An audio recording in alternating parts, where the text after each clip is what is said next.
Well, as a starter, I think it's good for us to understand what sits in a human economy, which is demand and supply.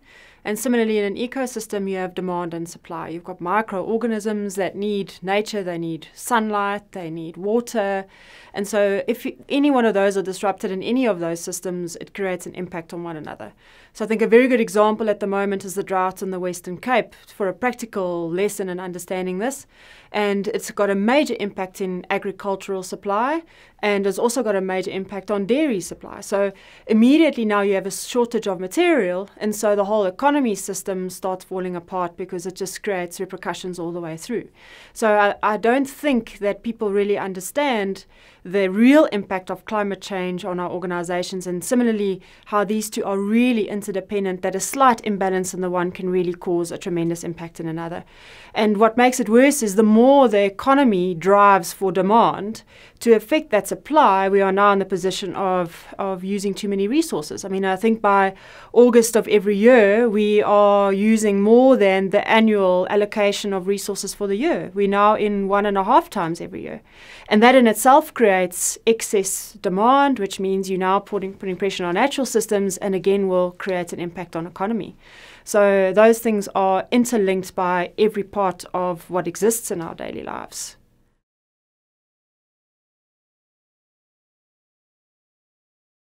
So reverse logistics is really a fancy way of talking about the waste that gets generated and reversed back from the final point of, you can call it final point of delivery, for example, or the final point of destination. And it's utilizing the waste that comes out of those sources and reversing it back to, say, point of manufacturing or even the warehousing systems. So reverse logistics is a fancy way to say, how do we utilize those resources? How do we utilize the waste that exists in various points? And how do we bring it back to places where we can actually utilize it better? In the South African context, specifically the retail chains have become extremely good at reversing some of their waste elements, and they've realized that there's this value that's sitting there. And by utilizing their own logistics infrastructure, they can get it back to a point where they can consolidate and use what they have to realize that value. In fact, it's become probably a real income statement driven item. It's quite prominent as well in food manufacturing industries, but in other industries, there's really no measure, and so there's no understanding that there's actually this real underlying value that's sitting there in front of them that will create less impact on the environment if it was actually recovered properly.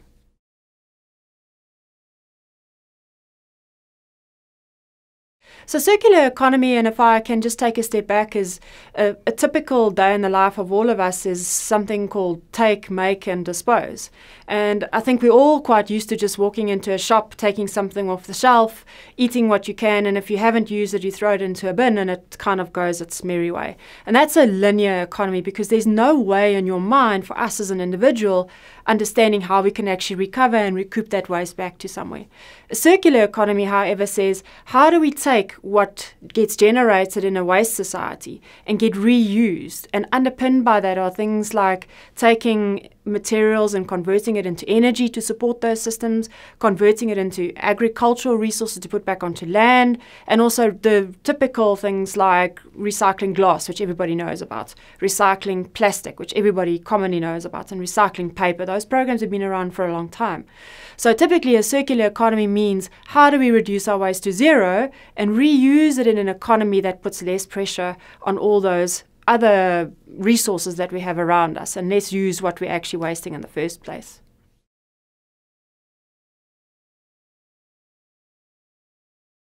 The first step would be to actually understand in terms of the entire supply chain, and that is all the way, and if you have to use it in the food way, from farm to fork, for example, from the farm to the manufacturing to the DC, to understand where their waste exists. Where is the waste generated and where's most of it generated? And what does that waste profile look like? So in other words, if we're a manufacturer, what is that waste profile? Is some of it cardboard and plastic, the general generic things? What's easy to recycle? What's difficult to recycle? And once you understand the waste profile, we can then say, okay, well, let's apply the logistics that's the best logistics program and what's available to move that waste or the resource to the right place to be managed in the right way. But it all starts with the understanding of what waste do you generate and where do you generate it, and you can then apply the rest of the model quite easily. But often when we walk into businesses, they don't really have accurate measurement systems. They think they do, and for the most part on the easy generic things they do, but when you really start critically analyzing what sits in that recipe, if I can call it that, it's very difficult for them to understand that, wow, I actually generate this.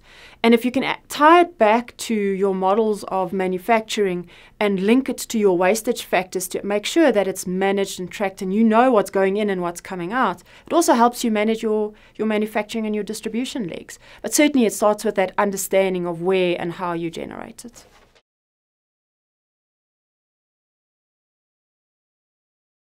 They're certainly positive.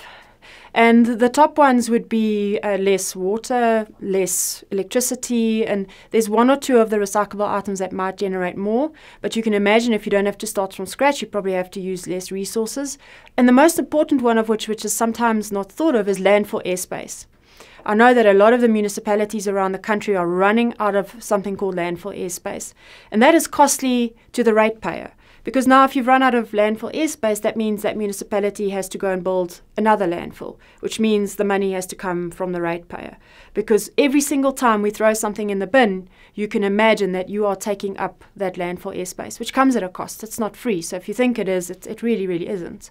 And more than that, there's some underlying positive factors, and those are, and we've certainly seen them in some of the programs we've been involved in, is community upliftment. In a lot of areas, there's actually opportunities for social enterprise development where programs can be run, where you can go and collect certain waste material, you can reduce or reuse it or rework it. We've got some programs where we go and get resources and we can convert it into an agricultural material. They can go to emerging farmers, they can use it on their land, they can make their cost to actually plant far cheaper.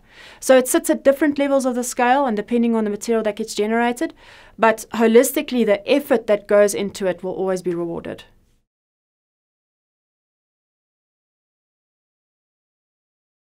The biggest barrier is our cheap cost of disposal in this country.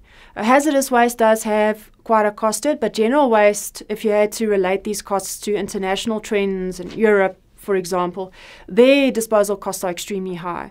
So every time you could potentially have a program to reduce waste, you're up against this very cheap disposal rate, and so it just makes it very easy. If someone wants a problem to go away, there is a very simple way of doing it. It's no mess, no fuss, and they can easily do it. The other area for me, which is close to my heart, is the measurement and transparency that gets enforced on companies to disclose their waste statistics. We have certain disclosure requirements in terms of the King Code and so on, where companies are forced to disclose certain elements in their financial statements. But when it comes to the waste that they generate and where and how they generate it, there's nothing that's forcing industries to say, well, if my waste profile is X, I've managed to recycle Y, other than, say, bragging rights and talking about how they're carbon emission efficient because they've recycled X amount of material. The other thing is, and I do think that it is the responsibility and the drive and focus of industries themselves and businesses themselves to say, we want to be part of a circular economy. We do want zero waste to landfill. And so we can see it in this country. Multinationals located in South Africa come to us and they say, we want zero waste to landfill. How do we do it, and what is the program for us to do it? And so we work with those companies, and they've done it quite successfully. So it all starts also with what is the company, what are their values, and how do they want to drive it? And if you have a disconnect between that and between an easy disposal, and it sits in your budget, and it's an easy way to get out of a headache, unfortunately nothing will drive those businesses towards that stretch unless something fundamentally changes in any one of those. For some of them, they've realized that there is a financial benefit. So if they really start doing the mathematics, sometimes there isn't a financial benefit. Sometimes the financial benefit doesn't maybe sit in your organization, but it might sit in an agricultural organization, the organization that supplies input material to you. Or it might sit in the packaging manufacturer. So it might not be your direct supply, but it could be your indirect supply. And that's the other thing with circular economy, is it calls for collaboration, because you then have the agricultural supplier, you have the packaging supplier, you have the manufacturer, and they all come together and understand what the impact would be, because the impact might not sit with you, but it will definitely sit somewhere else.